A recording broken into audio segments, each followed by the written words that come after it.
Hai, perkenalkan, nama saya Linda Yusa Putri. Semoga apa yang selalu saya sampaikan dapat bermanfaat untuk kita semua. Amin. Selamat menyaksikan teman-teman. Terima kasih. Di sini kita akan membahas materi mengenai anggapan dasar dan hipotesis. Yuk kita bahas lebih lanjut. Anggapan dasar adalah sesuatu yang diyakini kebenarannya oleh peneliti yang akan berfungsi sebagai hal yang akan digunakan untuk tempat berpijak bagi peneliti di dalam melaksanakan penelitiannya. Dalam membuat anggapan dasar, ada beberapa hal yang harus diperhatikan. Yang pertama yaitu dengan membaca buku, yang kedua dengan mendengarkan berita, yang ketiga dengan berkunjung ke tempat objek penelitian, dan yang keempat yaitu dengan mengadakan abstraksi. Selanjutnya di dalam anggapan dasar ada manfaat dan juga fungsi. Nah, manfaat anggapan dasar di sini yaitu yang pertama adanya pijakan berpikir yang kokoh, yang kedua untuk mempertegas variabel, yang ketiga yaitu guna menentukan dan merumuskan hipotesis. Selanjutnya fungsi dari anggapan dasar yaitu sebagai titik tolak pemikiran, sebagai dasar berpikir dan bertindak dalam penelitian, sebagai dasar yang kukuh bagi masalah yang diteliti, dan juga untuk mempertegas variabel yang menjadi pusat penelitian, dan yang terakhir yaitu untuk merumuskan hipotesis. Ada beberapa poin yang harus ada dalam penyusunan anggapan dasar, yaitu yang pertama, anggapan dasar harus dirumuskan secara jelas sebelum peneliti melangkah mengumpulkan data. Poin selanjutnya yaitu anggapan dasar merupakan gambaran sangkaan, pikiran, atau pendapat dan kesimpulan. Poin ketiga yaitu anggapan dasar diperlukan sebagai arah atau landasan bagi kegiatan penelitian sebelum sesuatu yang diteliti tersebut terbukti kebenarannya. Nah, selanjutnya kita akan membahas hipotesis. Jadi, hipotesis adalah pernyataan yang lemah atau kesimpulan yang belum final dan masih harus diuji atau dibuktikan kebenarannya. Hipotesis adalah asumsi atau anggapan yang biasanya diutarakan pada awal penelitian. Sebagai bagian dari penelitian, hipotesis adalah bagian yang mewakili apa yang menurut peneliti akan terjadi dalam eksperimen. Hipotesis adalah penjelasan untuk serangkaian pengamatan. Selanjutnya, kegunaan dari hipotesis adalah hipotesis memberikan penjelasan sementara tentang gejala-gejala serta memudahkan dan memperluas pengetahuan dalam suatu bidang. Selanjutnya, hipotesis pula memberikan sesuatu pernyataan hubungan yang langsung dapat diuji dalam penelitian. Dan poin ketiga yaitu hipotesis memberikan arah kepada penelitian.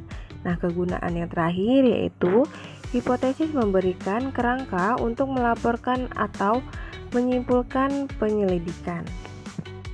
Lalu, hipotesis terbagi menjadi dua jenis, yaitu hipotesis berdasarkan penempatannya dan juga hipotesis berdasarkan rumusannya. Hipotesis berdasarkan penempatannya dibagi menjadi pula yaitu hipotesis penelitian dan juga hipotesis statistik. Nah, hipotesis penelitian biasanya ditempatkan pada bab kedua atau studi kepustakaan setelah kajian teori yang dinyatakan dalam bentuk kalimat. Nah, sedangkan hipotesis statistik biasanya ditempatkan pada bagian akhir bab ketiga atau bab yang berkaitan dengan analisis data. Selanjutnya, hipotesis berdasarkan rumusannya terbagi menjadi dua pula yaitu hipotesis nol dan hipotesis kerja atau alternatif. Nah, hipotesis nol ini yaitu hipotesis yang menyatakan tidak adanya hubungan atau perbedaan antara variabel dengan variabel lainnya atau tidak adanya pengaruh variabel terhadap variabel lainnya.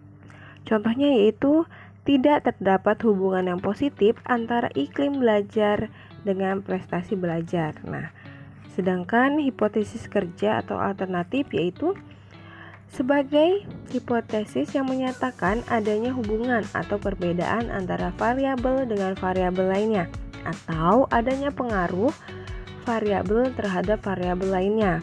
Contohnya yaitu terdapat hubungan yang positif antara iklim belajar dengan prestasi belajar.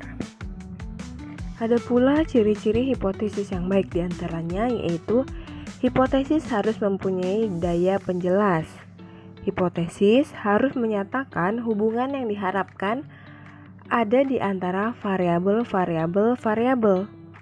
Dan pula hipotesis harus dapat diuji. Selanjutnya, hipotesis yang baik yaitu hipotesis hendaknya konsisten dengan pengetahuan yang sudah ada. Dan yang terakhir yaitu hipotesis hendaknya dinyatakan sesederhana dan seringkas mungkin. Dalam menggali hipotesis, kita harus memperhatikan yaitu harus mempunyai banyak informasi tentang masalah yang ingin dipecahkan dengan jalan membaca literatur-literatur yang ada hubungannya dengan penelitian yang sedang dilaksanakan. Selain itu, kita juga harus mempunyai kemampuan untuk memeriksa keterangan tentang tempat-tempat, objek-objek, serta hal-hal yang berhubungan satu sama lain dalam fenomena yang sedang diselidiki.